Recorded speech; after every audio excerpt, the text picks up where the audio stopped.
Fala galera, tudo bem com vocês? Professor Tigman com vocês. Olha só, vídeo artigo especialíssimo para os corredores. Corredores recreacionais. Não é a galera da competição, volta e meia a gente tem estudos que falam sobre a galera de alto nível, a gente fica se perguntando, e isso se aplica ao corredor mais recreacional? O cara que não corre a nível profissional, o cara que não tem aqueles super tempos, como é que funciona? E a questão é volume de treinamento. Cara, esse artigo é um artigo que eu procuro, essa informação há muito tempo eu procurei. E recentemente nós tivemos uma revisão aí que, olha, vale a pena a gente conferir. Então, vem comigo aqui, deixa eu te mostrar aqui a minha tela, aqui a nossa imagenzinha, e olha só, esse é o artigo, um grupo brasileiro, olha que legal, grupo brasileiro, Recife, Petrolina e Olinda, e o detalhe, né, galera? Estamos falando de um artigo aqui de, olha só, 2024, muito recente, tá bom? Olha só, primeiro assim, a gente sabe que para conseguir ter um bom desempenho, né, manter a velocidade, ter bons desempenhos, eu preciso ter um bom VO2, eu preciso ter um bom limiar anaeróbico e uma economia de corrida, tá? Já falei disso em outros artigos, vou deixar o link aqui embaixo, dá uma olhada lá, principalmente aquele artigo falando sobre treinamento de força para corredores, é um artigo muito bom, vou deixar o link aqui para ti para tu entender um pouco mais. Bem, e o volume de treinamento, a gente sabe que ele pode, né, ser um preditor para o desempenho. Mas a gente tem que cuidar, né? Excesso de volume pode levar a sobrecarga e lesão, volumes de menos pode prejudicar o meu desempenho. Todo mundo quer melhorar o seu pace, sabe como é que é. E aí a pergunta é, né? Como é que fazer essa periodização, né? Usando os volumes e as intensidades adequadas para que a gente possa chegar nesses resultados. Bem, então, o objetivo do estudo é uma revisão sistemática, onde se estuda a distribuição do volume semanal de treino e o seu efeito no VO2 máximo, no desempenho, né, que daí é o time trial, que eu já vou falar, em corredores recreativos. Foi utilizada a base Prisma, foi registrado no Próspero. Foram corredores, tanto homens como mulheres, mas a grande maioria de homens, tá? Acho que deu uns 80% de homens nos estudos. Uma idade média de 26 anos. Os caras que faziam de 2 a 5 vezes por semana, em média 3,4 sessões por semana. O IMC de 24 ali, beirando o sobrepeso, e um VO2 de 49, um VO2 legal, bacana, bem considerável. O que se avaliou? Estudos que tinham como desfecho o efeito no VO2 ou no desempenho, né? O time trial. O que é isso? Você marca uma distância, 5 quilômetros, e pede para o cara fazer em menor tempo possível. Então, as distâncias variaram de 1 a 10 quilômetros nesses estudos, e a gente, a partir daí, vê se o desempenho melhorou ou não. Bem, também a qualidade dos estudos foi avaliada por uma matriz de 15 critérios, mostrando que os estudos tiveram uma boa metodologia adotada. Vamos lá. Primeiro, gente, olha só. Você tem que entender o que é o tal do limiar anaeróbico. Você que vai trabalhar com atividade aeróbica, corrida, ciclismo, natação, mas aqui especificamente na corrida. Se você não entende o que é o tal do limiar anaeróbico, é o seguinte, tu não pode prescrever treinamento de corrida. Vai fazer outra coisa, vai plantar coquinho. Você tem que entender o que é o limiar. Se não entender comigo aqui, procura outros canais, procura outras informações, mas você tem que entender de uma vez por todas o que é o tal do limiar anaeróbico. O que é o limiar anaeróbico? Né? É aquela intensidade máxima que eu consigo fazer o exercício de característica aeróbica. Quando eu passo desse ponto, desse limiar, desse limite, eu entro numa zona anaeróbica. E o que acontece daí nesse ponto? Você vai aumentando a intensidade do exercício, lá pela desse exercício, bum, explode em termos de produção de lactato, em redução do pH, aumento da acidez intramuscular. Ou seja, você tem um efeito fisiológico em que você não tem mais tanto oxigênio para metabolizar o carboidrato, a glicose, e, consequentemente, essa glicose ela vai deixar o íon de hidrogênio solitário sozinho lá dentro, vai aumentar o ácido lático e o lactato sanguíneo. Então, veja bem, o exercício anaeróbico é aquele que passa desse ponto, o exercício aeróbico é aquele que está abaixo desse ponto. Quando a gente tem um pequeno aumento, a gente começa a fazer exercício e ocorre um pequeno aumento, a gente encontra o primeiro limiar. Quando a gente tem o exercício mais intenso, quando você chega no limiar anaeróbico, você vai encontrar um aumento abrupto, muito grande, certo? Então, a partir daí se definem zonas de treinamento.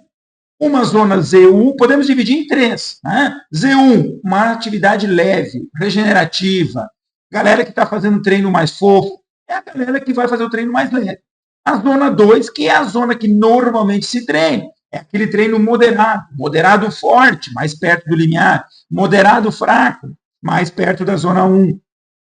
E a zona 3, né, que é a zona onde você já está numa zona anaeróbica, onde você não consegue mais fornecer oxigênio suficientemente para o seu músculo e, consequentemente, ele começa a acumular lactato. Por isso que esse lactato sobe tanto. Você não aguenta muito tempo nesta zona, porque você vai fadigar, questão de 2 minutos você quebra. Então, treinar em cima do limiar, quer dizer, em cima do limiar você aguenta 20, 30 minutos, pessoas mais bem treinadas aguentam mais, pessoas menos treinadas aguentam menos, mas de qualquer forma, o limiar é o ponto onde você aguenta. Então, normalmente é a velocidade da tua prova. Você corre sempre no limite. Quando você acelera um pouquinho, você vê que vai fadigar. Quando você diminui, você vê que está perdendo performance. Então, neste ponto aqui do limiar anaeróbico, da capacidade aeróbica, do limiar ventilatório, vários nomes que você pode usar, é o ponto onde você pode treinar na máxima intensidade aeróbica. Alguns estudos dividem essas zonas em 6 zonas. Deixa eu botar só a minha telinha aqui. Em 6 zonas, em 7 zonas, em 9 zonas, em 5, não interessa.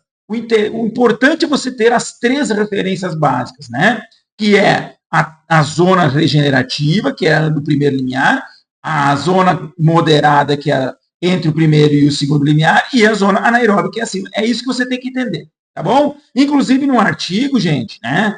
No artigo aqui, ele traz direitinho o que é cada uma delas, quais os critérios. Inclusive, você pode usar percepção de esforço, né? Os treinos fracos é percepção de 1 a 4 numa escala de 0 a 10. O treinamento moderado é de 5 a 6. E o treinamento forte anaeróbico acima de 7. Tá? Então, esta é a lógica do treinamento. Bem, outra coisa que você tem que entender é que a partir... e o que eu faço com essa informação? Olha só, gente. Treinos, conforme o tipo de treinamento, a literatura tem encontrado que as adaptações que acontecem são diferentes. Quem treina muito em intensidades mais baixas tem ótimas adaptações periféricas musculares.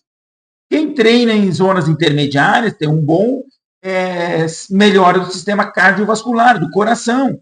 Tem também uma melhora da potência muscular. Também é uma zona, uma moderada, é uma zona importante para melhorar questões técnicas e táticas. E se você vai para zonas mais altas, você vai ter melhora nas capacidades anaeróbicas, seja ela lática ou do ATP-CP. Então, veja bem, conforme a modalidade do teu cliente, conforme as necessidades, você vai ter que fazer um pouco de treino em cada um deles. Normalmente, o que acontece, a grande maioria, faz muitos treinos na zona moderada e poucos treinos na intensa e poucos na regenerativa. Bem, ainda é importante que esse artigo traz alguns modelos de treinamento. Isso a gente não vai aprofundar, mas é interessante trazer isso para vocês. Modelo de treino polarizado. Isso aqui é uma coisa que virou uma febre. No ciclismo tem se utilizado muito. Recentemente, escutei a fala do nosso amigo Gabriel Protzen, aí, colega da área do treinamento de ciclismo, falando sobre esse tipo de treinamento. O que é esse treinamento? Gente, não se treina moderado. Ou você vai para o anaeróbico, para o HIIT, para o intervalado, para o alta intensidade, né? E aí você treina 20% em alta intensidade e os outros 80% na zona 1, ou seja, leve.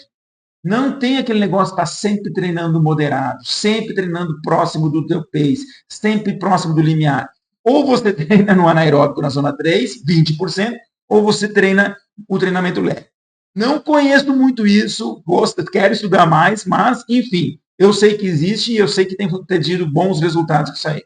O modelo ondulatório, em que você fica aí naquele moderado um pouco mais forte, moderado mais fraco, você tem 10 a 30% da carga que você fica oscilando um pouquinho para mais, um pouquinho para menos, em que você ondula as cargas, né? O modelo linear é aquele que você vai aumentando o volume e diminuindo a intensidade, e depois de um tempo você aumenta a intensidade e diminui o volume, que eu acho que é o clássico que muitos fazem.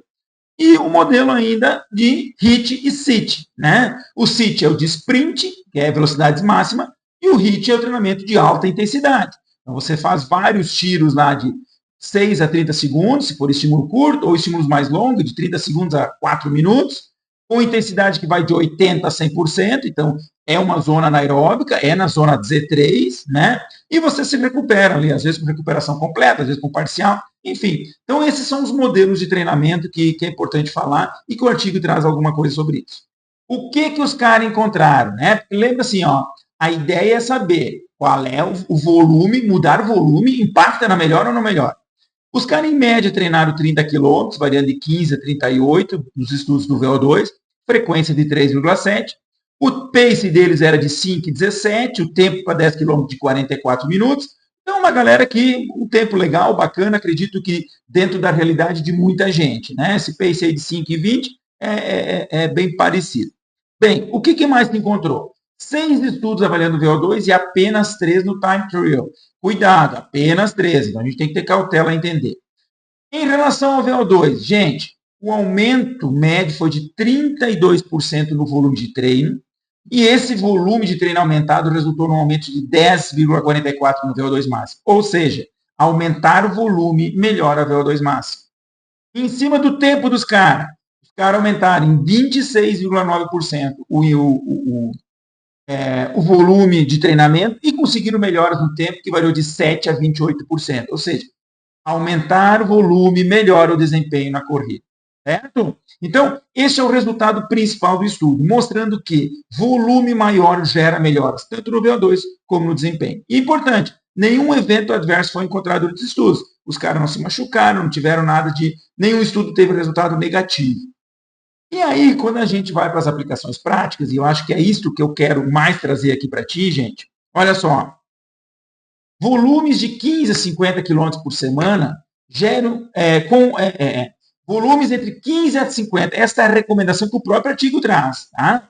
Com incrementos de 10% a cada semana. Então, assim, eu já vou falar sobre isso. É importante entender que depende a prova, obviamente, depende a pessoa, depende o nível de se é iniciante ou não. Mas assim, ó, temos um ponto de partida mais ou menos, temos um ponto de chegada mais ou menos. Aliás, eles botam ainda dizendo que para homens deveriam ser evitados acima de 65 e mulheres acima de 48. Claro que são números, mas assim, é uma ideia que a gente tem. Porque, na verdade, né, quem trabalha com corrida sabe que esse ajuste sempre é individual. E muito cuidado, você aí que não é profissional da área, cuidado a você comprar uma planilha pronta, quando o teu treinador simplesmente manda a tua planilha e diz, ó, te vira. Uma planilha ela tem que ser supervisionada, uma planilha tem que ser acompanhada. Ontem mesmo eu tive a presença de um grande professor aí, um treinador, professor Leandro Castanha, em que o cara toda semana está conferindo planilha, vendo o desempenho dos caras, usando aplicativo para interagir com os caras. Então, esse é o caminho. Então, cuidado, vai comprar planilha pronta assim e deixar te abandonar, não é um bom caminho. Então, temos algumas métricas que podem nos ajudar. Entre 15 e 50, incrementar 10% a cada vez, e olha só, lembra, né? Mais volume, melhor desempenho, tanto no VO2 como no tempo. Legal, né? Ainda então, como conclusão, volume de treino é importante para o desempenho. Mas mais importante ainda é você progredir de forma consistente e segura. Não saia aumentando muito de uma vez só. A corrida não é para 1 mês, ou para 3 meses, ou para 6 meses. A corrida é para a vida. É para tu estar sempre correndo. Tu estar sempre fazendo exercício, te divertindo e fazendo as coisas acontecer.